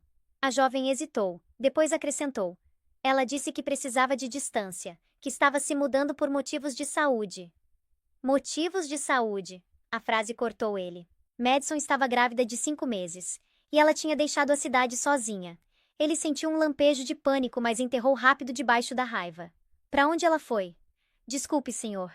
Ela não disse. Ele sabia que a recepcionista não estava mentindo. Madison mantinha o mundo dela muito pequeno. Evitava drama, evitava fofoca. O tipo de mulher que entrava quieta e fazia o trabalho sem exigir atenção. E agora ela tinha sumido, completamente fora do radar. Logan virou abruptamente, empurrando as portas de vidro para a calçada movimentada de Manhattan. O barulho da cidade, táxis buzinando, sirenes, o movimento constante das multidões, parecia mais alto que o normal, pressionando ele como uma acusação. Ela pediu demissão antes de deixar ele. Ela estava planejando a fuga. Ele repassou cada detalhe do apartamento, as roupas que faltavam, as vitaminas que faltavam, o ultrassom que faltava. Tudo apontava para uma verdade. Madison não fugiu por impulso. Ela se preparou. Alguém ajudou ela a se preparar. Os pensamentos dele estalaram para a mensagem desconhecida que recebeu mais cedo. Pare de procurá-la. Um aviso, uma ameaça, uma promessa. Ele escaneou a multidão instintivamente. Por mais ridículo que fosse, Nova York tinha milhões de pessoas, mas a paranoia grudou nele. Cada rosto parecia suspeito, cada olhar passageiro parecia intencional. Então, quando ele deu um passo em direção ao meio-fio, o celular vibrou de novo. Outra mensagem desconhecida. Você só piorou as coisas para ela. Desista. Ele congelou. As palavras fizeram a pele dele arrepiar. Alguém estava vigiando ele. Ele olhou para cima para os prédios ao redor. Torres de vidro refletindo o sol da manhã. Qualquer uma daquelas janelas podia esconder olhos treinados nele. Uma câmera, uma testemunha, uma ameaça. O pulso trovejou. Ele digitou de volta furiosamente. Quem é você? 3 pontinhos apareceram, depois sumiram. Apareceram de novo, sumiram. Nenhuma resposta. Mas o silêncio disse tudo. Isso não era aleatório. Não era alguém se intrometendo. Alguém poderoso o suficiente, conectado o suficiente, estava protegendo Madison. E Logan percebeu algo arrepiante. Ele não era mais o caçador. Ele era a presa. No final da tarde, cada passo que Logan dava parecia mais pesado. O terno dele, que antes era um símbolo de controle e poder, agora grudava nele como um lembrete de tudo escapando. Ele voltou para o apartamento, esperando irracionalmente que Madison estivesse lá. Sentada no sofá com uma manta quente sobre as pernas, esperando para conversar como sempre fazia. Mas a esperança morreu no momento em que ele abriu a porta. Silêncio de novo. Alto demais. Claro demais. Ele bateu a porta forte o suficiente para o eco chacoalhar pelo corredor vazio. O peito apertou enquanto caminhava em direção à sala. As cortinas estavam meio fechadas, a luz do sol cortando o cômodo em linhas longas e duras. O ar cheirava levemente como a loção de Madison. Baunilha e sândalo. O traço fraco da existência dela. E aquele cheiro quebrou algo dentro dele. Ele não deveria sentir falta dela. Ele não deveria se sentir assim. Mas agora, cada respiração parecia raspar contra as costelas. Ele pressionou a mão no cabelo e afundou no sofá de couro, cotovelos nos joelhos, lutando contra a pressão se acumulando atrás dos olhos. Madison nunca levantou a voz, nunca discutiu, nunca acusou ele das coisas que suspeitava. Ela engoliu a dor até que se tornou parte da rotina silenciosa dela. E ele confundiu esse silêncio com lealdade. Confundiu com permissão. Um tremor passou por ele. Enquanto isso, em outro lugar da cidade, Madison entrou no apartamento preparado para ela. Um espaço no Brooklyn com paredes de tijolo exposto e janelas altas que deixavam a luz entrar em ondas suaves. Ela deu mais um passo para dentro, a mão instintivamente descansando sobre o estômago. O bebê se mexeu, um lembrete pequeno da vida que ela estava tentando desesperadamente proteger. Por um momento, os olhos dela marejaram. Ela tinha passado semanas se anestesiando para sobreviver à indiferença de Logan.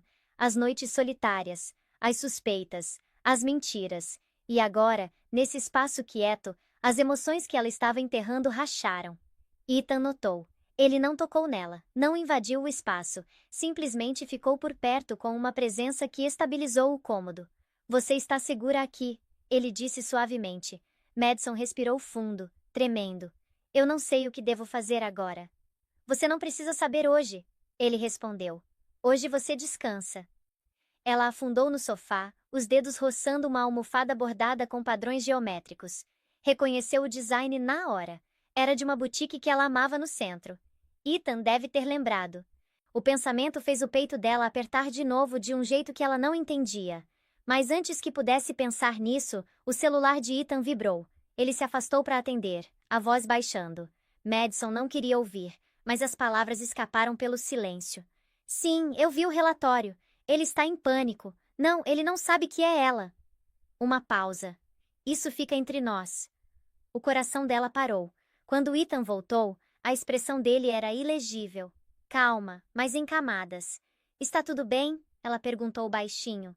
Ele assentiu uma vez. Resolvido. Madison não estava convencida. Ethan, o que você está me dizendo?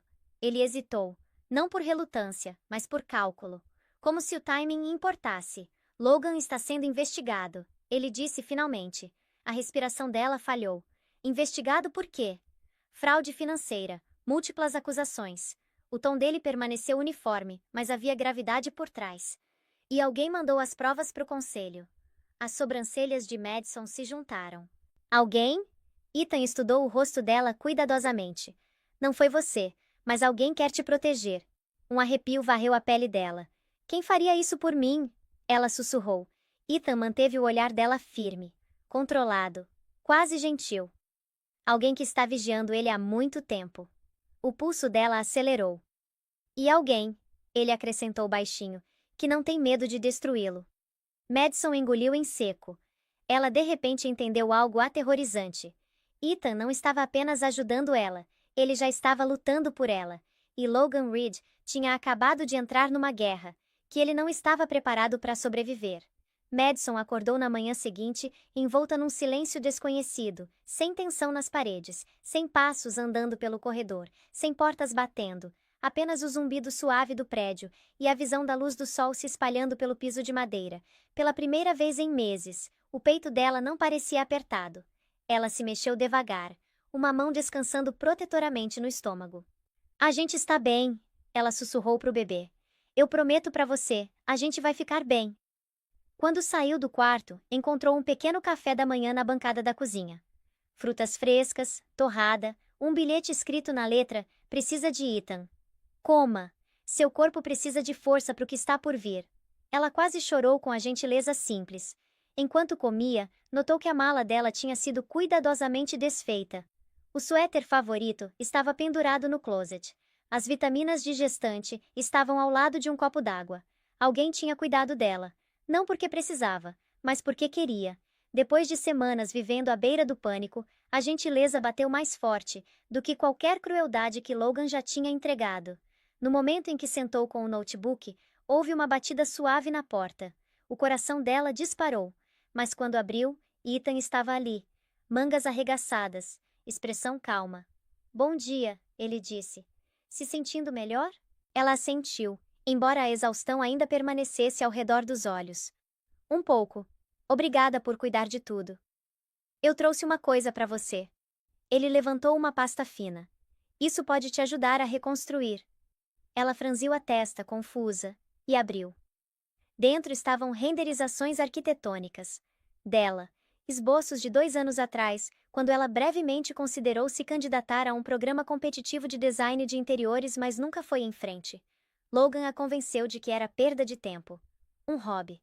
Algo que ela deveria esquecer. "Como você conseguiu isso?" ela sussurrou. "Você me mostrou uma vez", Ethan disse. "Lembra? Naquele evento beneficente." Ela piscou. "Achei que você tinha esquecido." "Eu não esqueço brilhantismo." As bochechas dela esquentaram. Ninguém, nenhuma pessoa, tinha falado do trabalho dela assim. Ethan continuou. "Tenho um projeto que quero você nele. Um de verdade. Pago. De alto perfil. Você seria consultora de design." A respiração de Madison travou. "Ethan, eu não posso. Eu estou grávida. Estou lidando com..." "Você é talentosa." Ele interrompeu suavemente. "Gravidez não apaga isso. Logan não apaga isso. Nada apaga isso." Lágrimas picaram os olhos dela. Ethan deu um passo para trás, não querendo pressioná-la, mas a voz dele permaneceu sincera. "Estou te oferecendo um começo. Não porque você está quebrada, Madison, mas porque você é capaz." Madison olhou para as renderizações. O potencial de um futuro que ela tinha desistido voltou à vida de novo. Pela primeira vez desde que deixou Logan, ela sentiu algo poderoso se mexer dentro dela.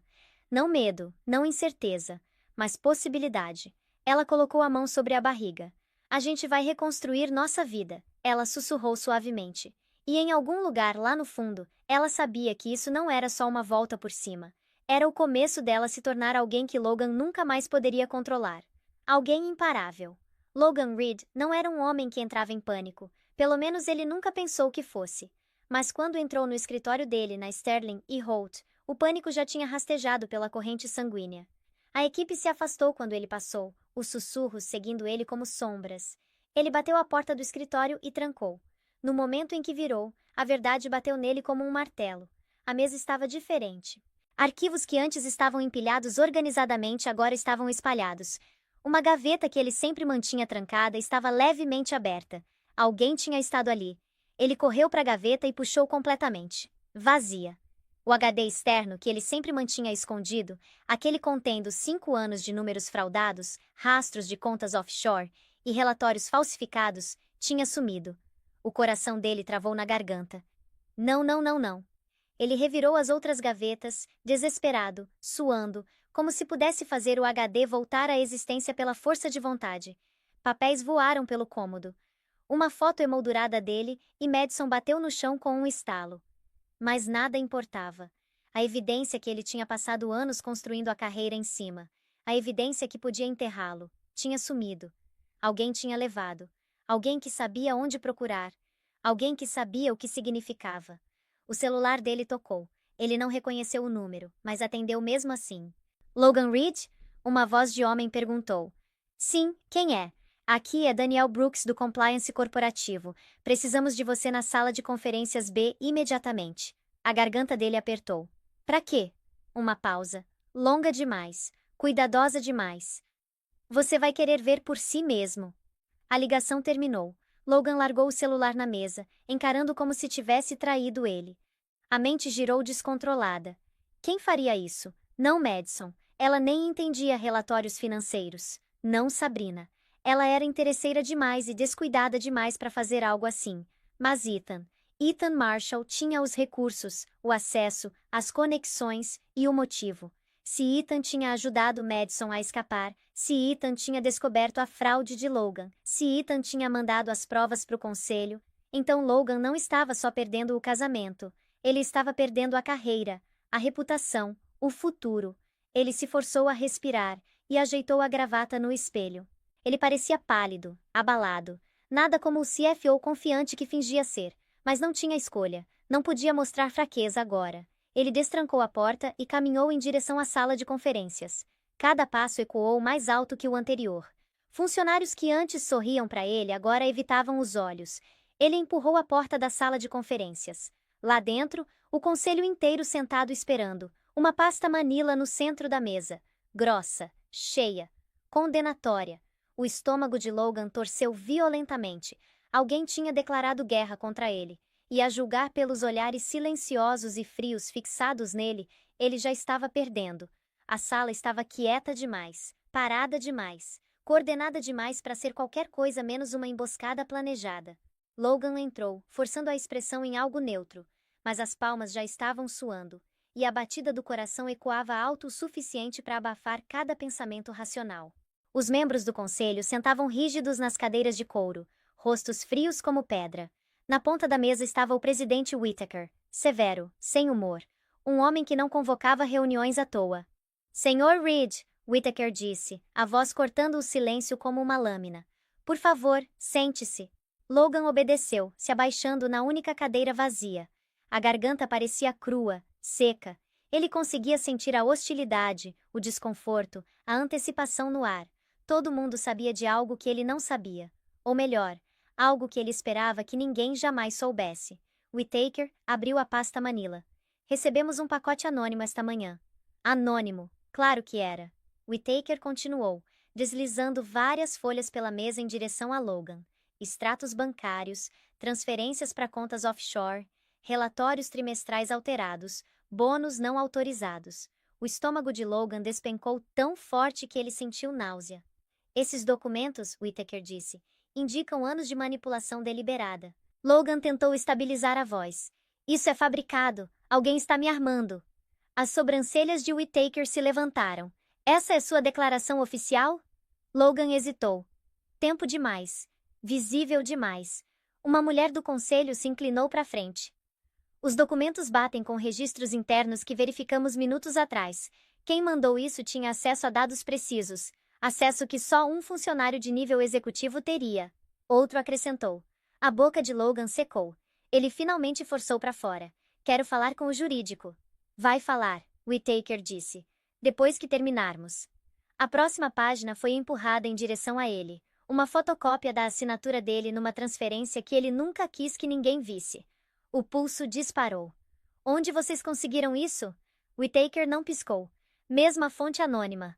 Um suor frio escorreu pela espinha de Logan. Ele conseguia sentir as paredes se fechando. A carreira dele, a coisa pela qual tinha sacrificado tudo, estava escapando pelos dedos. Um homem no final da mesa falou baixinho. 2 horas atrás, a Sterling e Holt recebeu uma consulta do FBI. A visão de Logan borrou. O FBI. Por quê? Ele gaguejou. Por você, Sr. Reed. O membro do conselho bateu na pasta. Crimes financeiros, evasão fiscal, possível desvio. O corpo dele ficou dormente. Whittaker fechou a pasta com finalidade. Com efeito imediato. Você está suspenso, pendente investigação. A segurança vai escoltá-lo para pegar seus pertences. A sala girou. Logan agarrou a mesa para ficar em pé. Isso não era um aviso. Não era uma tática de intimidação. Era um desmonte. E alguém tinha orquestrado perfeitamente. Enquanto ele se levantava em pernas tremendo, a segurança se aproximou por trás. 2 oficiais, profissionais, sem expressão. A humilhação bateu nele como fogo. Ele escaneou os rostos do conselho, desesperado por qualquer sinal de misericórdia. Mas tudo que viu foi alívio, e então um pensamento horrível perfurou o pânico. Se alguém podia destruir a carreira dele tão facilmente, o que mais poderiam tirar?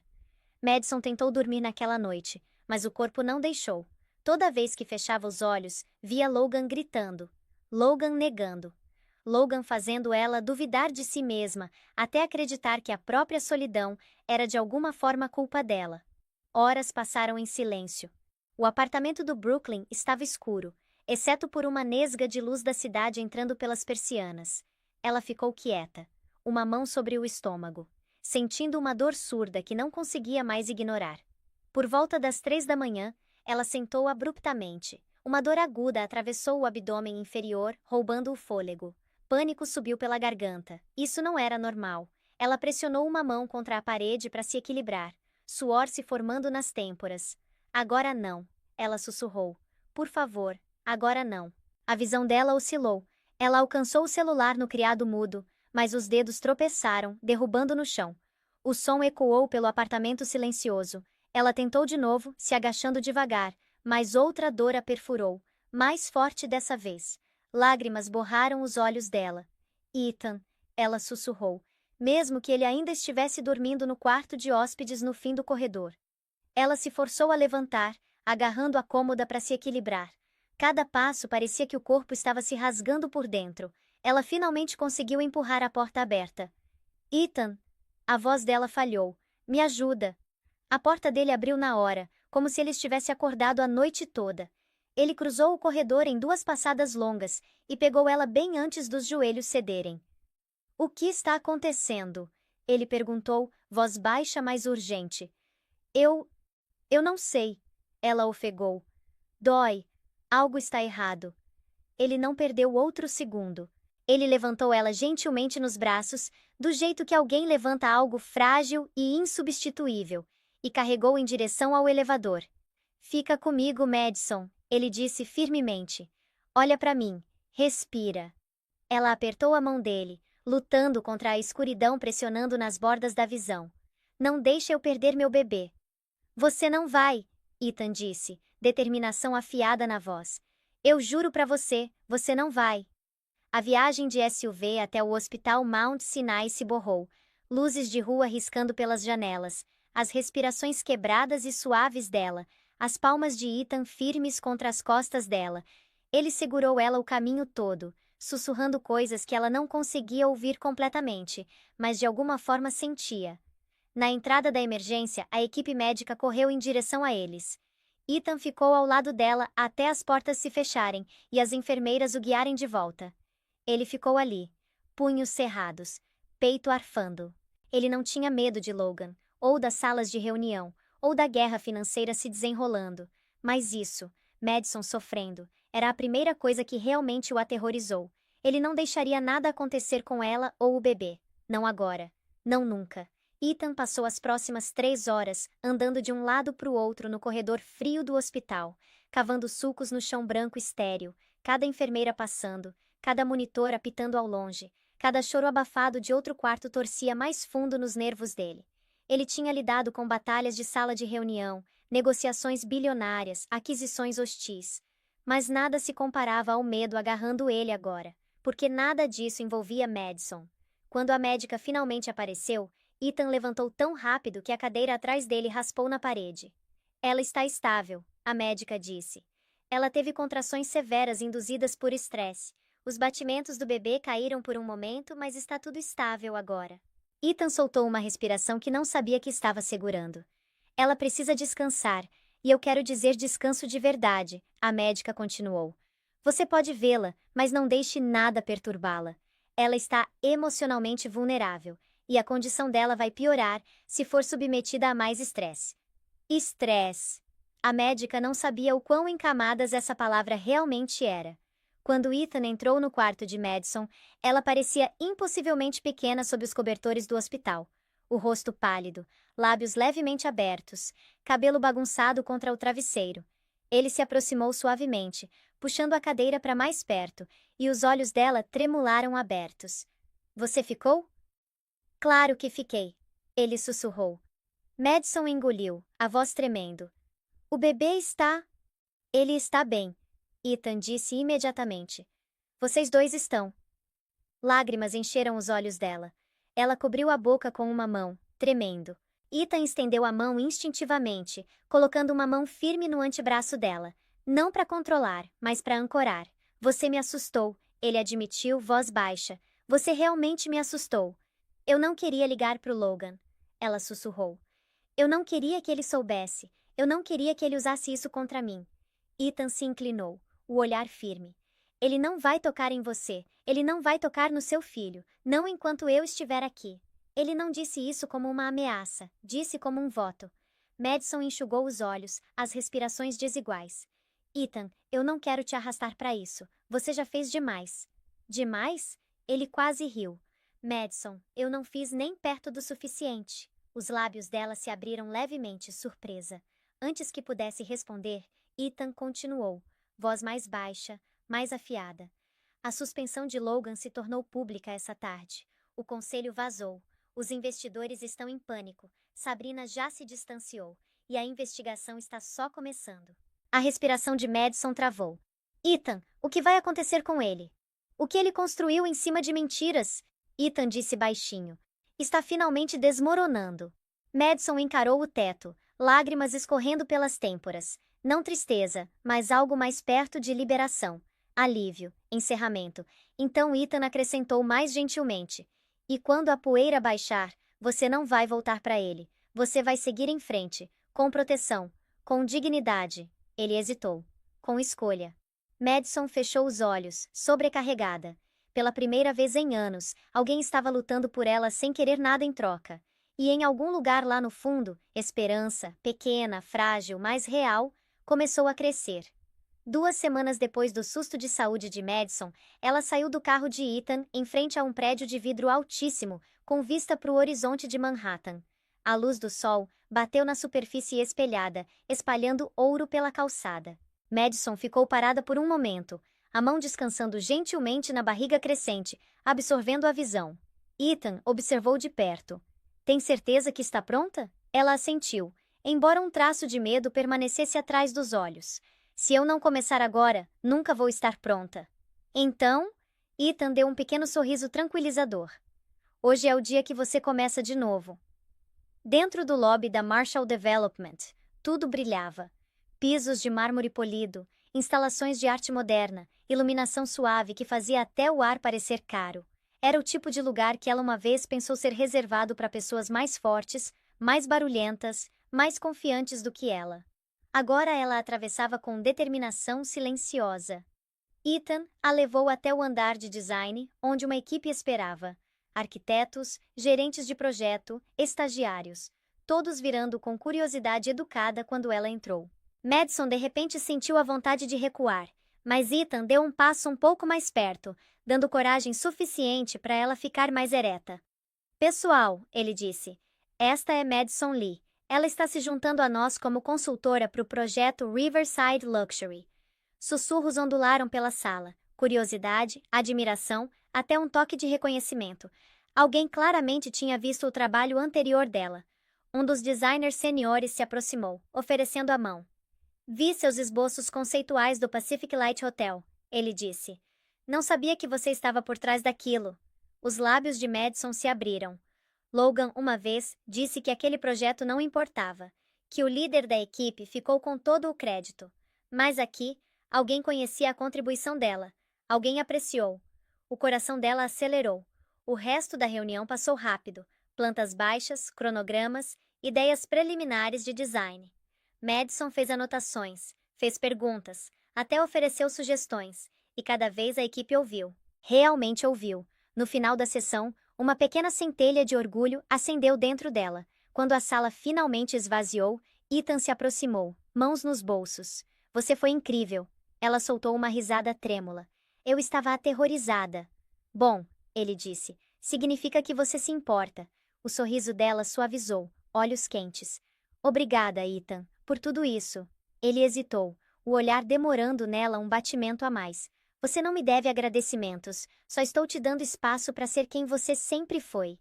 Ela engoliu com dificuldade, emoção travando na garganta. Eles foram para o corredor e Madison parou diante da janela panorâmica com vista para o Central Park. O céu se estendia amplo, aberto, cheio de possibilidade. Pela primeira vez em anos, ela sentiu que a cidade não estava sufocando ela, estava dando as boas-vindas de volta. Mas do outro lado da cidade, num escritório apertado cheio de caos e acusações, Logan Reed estava assistindo alertas de notícias que significavam o começo da queda dele. Madison ainda não sabia. Mas o retorno dela para Manhattan não era só uma volta por cima. Era o começo do fim dele. No momento em que Logan voltou para o apartamento naquela noite, ele sabia que Sabrina estava lá dentro. O perfume dela, forte, açucarado, caro, pairava no ar como um veneno que ele não conseguia mais ignorar. Ela apareceu da cozinha segurando uma taça de vinho branco, encostada casualmente na bancada de mármore como se fosse dona do lugar. Chegou tarde, ela ronronou. Dia difícil no trabalho? Logan lançou um olhar que podia rachar vidro. Você precisa ir embora. Sabrina levantou uma sobrancelha. Com licença? Não tenho tempo para os seus joguinhos, ele cortou. Tudo está desmoronando. Estou sendo investigado. O conselho me suspendeu. E você? Ah, querido. Ela interrompeu, chegando mais perto. Você acha que isso é sobre mim? Tinha algo diferente no tom dela. Mais frio, mais afiado, calculado. Ela não era a mesma Sabrina que se agarrava nele no Plaza Hotel. Essa Sabrina era perigosa, e ela estava se divertindo. Eu te avisei, ela disse, girando o vinho. Eu disse que alguém estava te vigiando, mas você era arrogante demais para ouvir. Logan cerrou os punhos. O que você sabe? Sabrina sorriu maliciosamente. Mais do que você imagina. Ela colocou a taça na bancada e tirou o celular da bolsa. O peito de Logan apertou quando ela tocou na tela e segurou para ele. Uma foto preencheu a tela. Madison saindo de uma clínica, escoltada por Ethan Marshall. Que diabos é isso? Logan rosnou. Sabrina deu de ombros. Prova, ela não está sozinha. Não está sozinha faz tempo. Uma fúria gelada se acendeu no estômago de Logan. Você está me dizendo que Madison e Ethan... Ah, por favor, Sabrina zombou. Não finja que de repente se importa com quem ela está. Você não se importava quando ela estava chorando para dormir, não é? As palavras dela o abriram em cortes. Olha, ela continuou. Vou ser honesta com você. Eu não planejei ser arrastada para o seu colapso. Achei que isso ia ser divertido. Mas quando o FBI começou a fuçar, percebi que estar perto de você é perigoso. Ela fechou a bolsa. Então, estou pulando fora e fazendo meu próprio acordo. Que acordo? Logan rosnou. Sabrina parou na porta, virando de volta com um sorriso perverso e satisfeito. Logan, querido, fui eu que vazei seus documentos. O sangue dele virou gelo. Você o quê? Mandei tudo pro conselho, ela disse suavemente. E pro FBI, e para alguns repórteres. Descobri que homens que traem as esposas grávidas são previsíveis. Eu sabia que você ia implodir mais cedo ou mais tarde. Só acelerei o processo. Logan avançou em direção a ela, mas ela recuou, rindo. Me toca, ela avisou. E a próxima coisa que eu vazar vai te acabar completamente. Ela entrou no elevador, as portas deslizando fechadas com um som suave. Por um longo momento, Logan não conseguiu se mover. Sabrina. A mulher pela qual ele destruiu o casamento. A mulher em quem ele confiou com segredos que Madison nunca soube. Ela tinha jogado com ele desde o começo. E agora, com a carreira, reputação e liberdade escapando pelas mãos. Logan finalmente entendeu a verdade. Ele não tinha perdido Madison. Ele tinha jogado ela fora por alguém que acabou de enterrá-lo vivo. A contração bateu mais forte do que da primeira vez, aguda, repentina, arrancando o ar dos pulmões de Madison. Ela se curvou para frente instintivamente, agarrando as grades da cama de hospital enquanto uma enfermeira corria em direção a ela. Respira, Madison. Respirações profundas. Você está bem. Mas ela não estava bem. O corpo dela tremia. Suor pontilhava a testa. Cada músculo parecia esticado além do limite. Ela sabia que gravidez vinha com riscos, mas nunca imaginou que enfrentaria o parto tão cedo, sozinha, exceto por um homem que não era o pai do filho dela, mas de alguma forma se sentia mais presente do que o marido com quem ela viveu por anos. Outra contração rasgou por ela. Ela engoliu um grito. Ethan apareceu na porta no mesmo momento, a expressão virando puro medo quando viu ela curvada. O que está acontecendo? Ele exigiu, dando um passo à frente. Ela está entrando em trabalho de parto prematuro, a enfermeira respondeu rapidamente. Estamos tentando desacelerar, mas o corpo dela está sob estresse extremo. Madison apertou os olhos fechados, lágrimas escorrendo pelas bochechas. Ethan, eu não consigo, estou com medo. Ele foi para o lado dela instantaneamente, pegando a mão dela como se a ancorando à terra. Olha para mim. Você não está sozinha. Eu estou bem aqui. O aperto dela se apertou ao redor dos dedos dele. Por meses ela tinha encolhido, emocionalmente, fisicamente, sob a negligência de Logan. Mas aqui, com a dor destruindo o corpo, ela percebeu que não estava mais encolhendo, ela estava lutando. A médica entrou, voz calma, mas firme.